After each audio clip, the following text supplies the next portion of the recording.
wanted to kind of connect directly to the title of your book, right? The Sickness is the System, which makes it very clear that you see the unfolding crises, public health as well as economic, that we face as not just the effect of kind of this thing called COVID-19, but rather as expressions of inherent features of capitalism itself. I mean, you've begun spelling out some of those inherent features already. But we want to ask you, how so does the recent COVID pandemic, not so recent now, but ongoing, exemplify what you see as the problem with capitalism and the need for something else? If you could kind of bring the COVID-19 crisis into the picture as you continue your analysis, that would be terrific. Perfect. Let me focus then on that. I'm a professor of economics. That's what I've done all my life. And one of the things modern economics stresses is how the goal of every enterprise in capitalism, we call that to maximize profit. If you talk to people who teach in a business school or economists, they will use phrases like profit is the bottom line. And we here at this business or that one, our job is to minimize the costs and maximize the revenues so that we get the best profit that we can. And if we get a lot of profit, we can grow and be considered successful. And if we fail at that, well, we don't grow and maybe we go out of business, okay? This notion that profit is crucial, keep that in your mind because that's a distinguishing feature of capitalism. It makes the fundamental goal of the enterprise not the well-being of the people who work there, not the well-being of the people who live in the surrounding community, but the profit of the owners of the enterprise. That's what everyone is hired to maximize. So let me show you where that can lead by telling you how it shaped the US experience with COVID-19. Okay, here we go. Viruses that threaten human beings are nothing new. Viruses that are threatening have existed for millennia in the natural world. We know how dangerous they are. About 100 years ago, the United States had a terrible pandemic based on a virus. That virus started in a military camp in Kansas, the state of Kansas. It got a strange name for historical reasons, which I'll be glad to tell you about if you're interested. So it was called all over the world the Spanish flu, but it actually started in the great old USA. Don't tell the Chinese, they are still struggling not to be blamed for the current one. Anyway, the pandemic of 1918, which is when it hit, killed about 700,000 people in the United States. So almost as many as have now died from COVID in this country. Wow. So we know all about that danger. Plus, in more recent years, we've had SARS, we've had MERS, we've had Ebola. We know, the medical profession knows, government official know that viruses are a constant threat.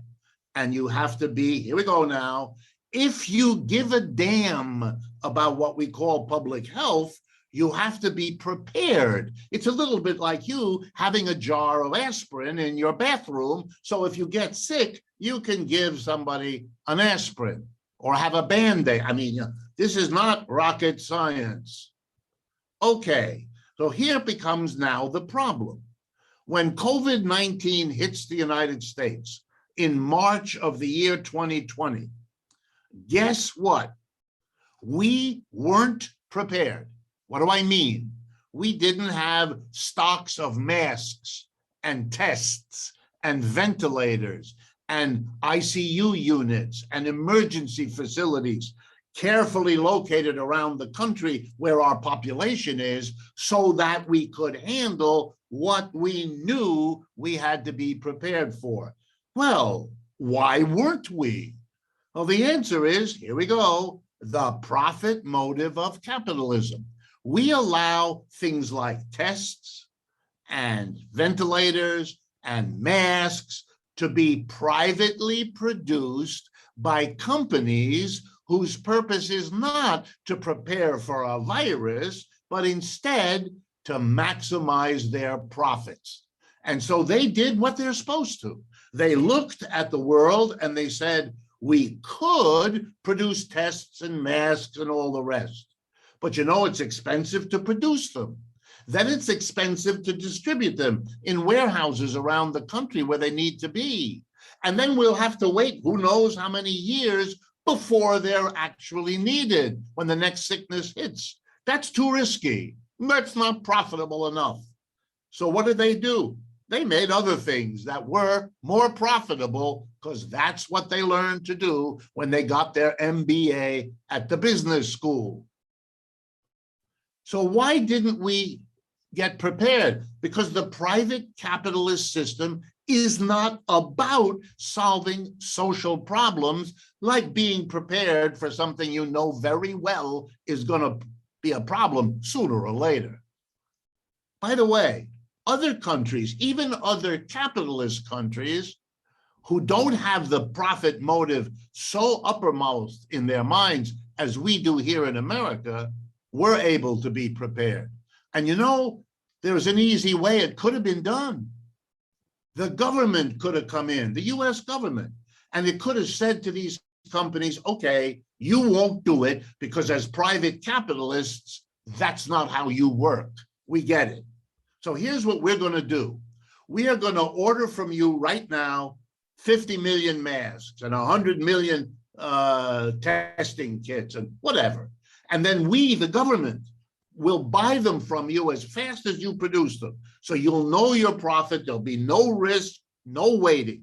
We, the government, will put those things in warehouses and we'll wait for however long it takes, keeping them safe, keeping them well, kept good temperature and humidity and repaired if they break. The government will do it. How do I know that the government could do that?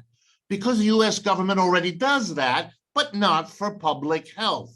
Where does the government come in? Well, there's another industry, it turns out, that has the same problem. It's called the defense industry. It's all those people who make tanks. Guess what? If you're a tank producer, what are you going to do? Produce a tank, then what? Stick it in a warehouse. That's expensive. Secure it, clean it, preserve it, and for how long? Who the hell knows when the next war will become? That's too risky. That's not profitable. Guess what? If you leave it to capitalism, we wouldn't have an army.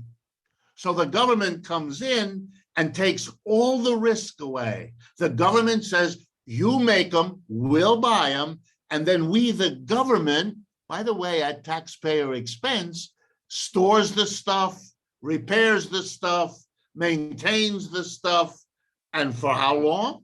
Until the next war comes along to make use of them. So everybody knows how to solve this problem. But in our society, we failed to do that.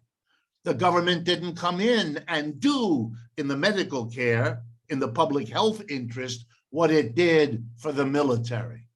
And I could go if you're interested into why, but I want to draw you the implications. The United States has a population of 330 million people. That is roughly 4.5% of the population of this planet.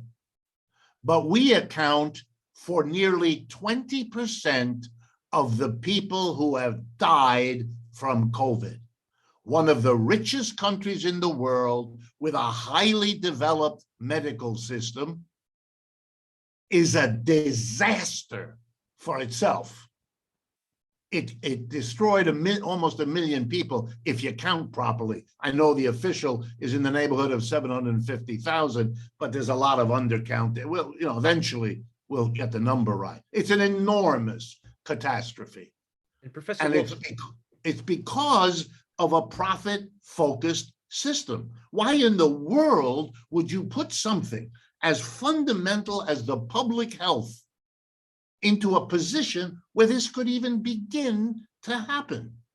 If an economic system has any justification, one of the first ones is keep the people alive, keep the people functioning. And if you can't do that, capitalism, you've lost your claim on our loyalty.